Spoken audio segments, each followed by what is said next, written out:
যে মুখ্যমন্ত্রী মমতা ব্যানার্জি যেগুলো বলছে সেগুলো বেআইনি কথা। মমতা ব্যানার্জি কিছুই নয়, কিচ্ছু না।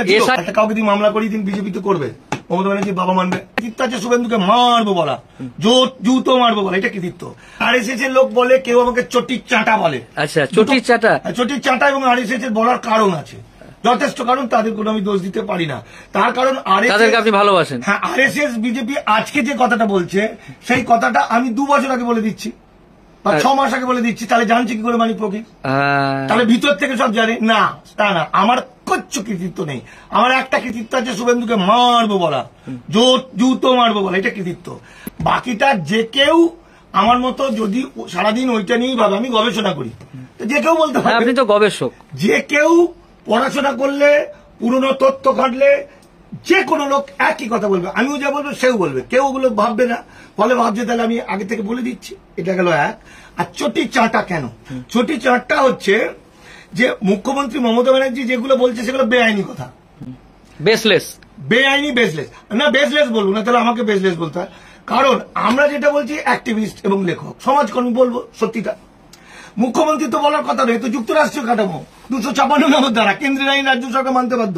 তাহলে মুখ্যমন্ত্রীর কর্তব্য ছিল এখনই লোক নিয়ে এসআইআর করা, চিৎকার চেঁচামেচি করে এখনই উদ্বাস্তুদের ধরে নেওয়া, বুলডেজার দিয়ে ভেঙে দেওয়া। কিন্তু মুখ্যমন্ত্রী কখনো আইনের বাইরে গিয়ে অ্যাক্টিভিস্টদের মতো কথা বলছে। এসআইআর মানে সিএতে আবেদন করবেন না, অমুক করবেন না, নো এনআরসি, এইসব কথাগুলো মুখ্যমন্ত্রী একটা যুক্তরাষ্ট্রীয় কাঠামোর ক্ষমতায় থেকে বলতে পারে না। ভারতের সঙ্গে আমেরিকা যুক্তরাষ্ট্রের পার্থক্য হচ্ছে, ভারতের যুক্তরাষ্ট্র হচ্ছে রাজতন্ত্রের মতো, দিল্লি যা বলে দেবে নিচেগুলো করতে বাধ্য। আমাদের এখন জন্ম মৃত্যু থেকে আরম্ভ করে সব পোর্টাল হচ্ছে সেন্ট্রালের পোর্টাল।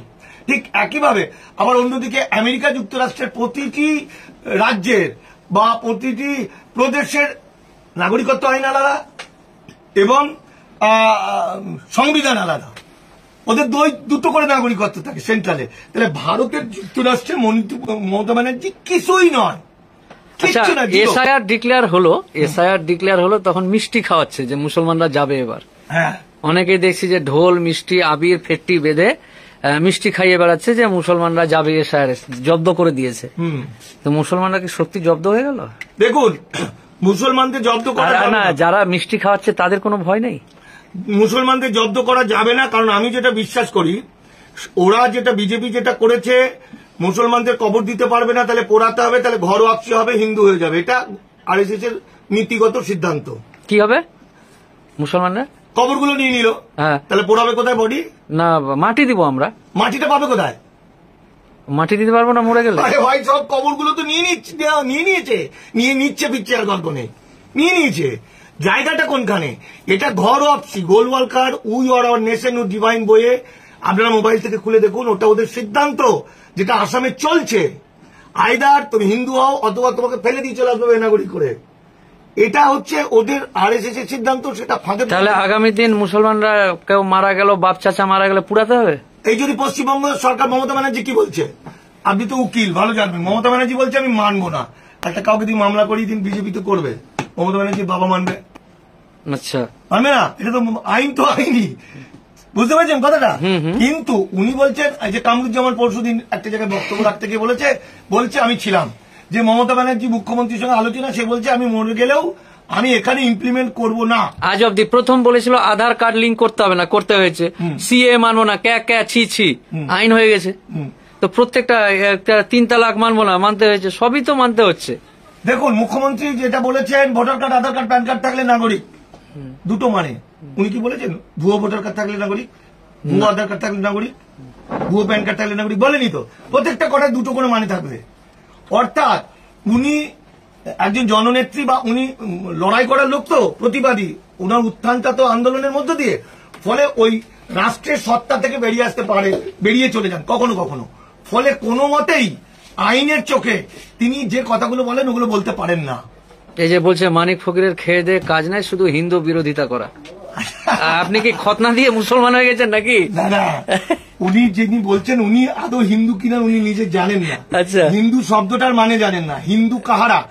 আপনি নিশ্চয়ই বিজেপির লোক, তাহলে আপনি দয়া করে আপনি দয়া, আমি কত ভদ্র হয়ে গেছি, দয়া করে বলছি, গালাগালি দিচ্ছি না। না, আমার চেম্বারে বলছি, চেম্বারে ল চেম্বার এখন বিখ্যাত, আমি উকিলের কাছে আছি বলে। তো আপনি একবার কলেজ স্ট্রিটে গিয়ে হিন্দুত্ব বলে একটা বিখ্যাত বই আছে বিডি সাভারকারের, রাষ্ট্রমীমাংসা আর হিন্দুত্ব, এই দুটো বই একটু কিনবেন। হিন্দু কাহাকে বলে তার মধ্যে দেখবেন সেখানে বলছে ব্রাহ্মণ ক্ষত্রিয় বৈশ্যবাদে আর কেউ হিন্দু নয়। আচ্ছা, সবাই জিজ্ঞাসা করছে মানিকদা যে মুসলমানরা কিভাবে বাঁচবে, আপনাকে সবাই ভালোবাসে, সবাই জিজ্ঞাসা করছে। মুসলমানদের একটা কথা আমি বলি, এখনো বলছি, আমি মাঝে মধ্যে হতাশ হয়ে যায়। একটা বই লিখছি, সেটা আপনারা দেখবেন, আমি নামটা বলছি না, তাহলে গালাগালি দেবেন আপনারা, নামটা বলবো না। সেটা হচ্ছে আর এই 2 তারিখে আমার নাগরিকত্বের সার কথা বলে একটা বই প্রেস কফি হাউসে প্রেস ক্লাবে আমার বন্ধু ব্রাত্য বসু শিক্ষামন্ত্রী উদ্বোধন করছে। মুসলমানরা বাঁচবে এই কারণে, এই যে আরব দুনিয়া থেকে যে মানুষরা এসেছিলেন তাদের চেয়ে অনেক বেশি মুসলমান আবার ধর্মান্তরিত মুসলমানরা, কারণ ধর্মান্তরিত মুসলমানদের পিঠে এখনো চাবুকের দাগ আছে। ঠিক হরিচাঁদ গুরুচাঁদ বলেছিলেন, আমি রক্তের মধ্যে নই, আমি ভক্তের মধ্যে থাকি। শান্তনু ঠাকুররা কিন্তু মতুয়া নয়, কিছু মতুয়া আছে, সংখ্যায় কম, তারা বিপদে পড়েছে। কিন্তু আমার রাজ্যের যে ধর্মান্তরিত মুসলমান, তাদের পিঠে যেহেতু ঘা আছে, ফলে লড়াইটা তারা করবে, রক্ষা করতে পারলে তারা করবে, আর যারা বাবু ভাইরা বড় বড় তারা করবে না। আমরা তো বউ বাচ্চা খাওয়া দাওয়া এগুলো নিয়ে ব্যস্ত, কিভাবে ইনকাম করবে। সেই জন্য আমার যেটা মনে হয়েছে, আমি যেটা বিশ্বাস করি, বন্দুকের নলটাকে যখন অন্যান্য ধর্মের লোকেরা মৃত্যু বলে মনে করে, মুসলমানরা তখন জান্নাত বলে মনে করে। এখনো যদি একটু মানে লিডারশিপ পায়, লিডারশিপ মানে ওই লিডারশিপ না, বড় বড় নেতা না, পলিটিক্যাল,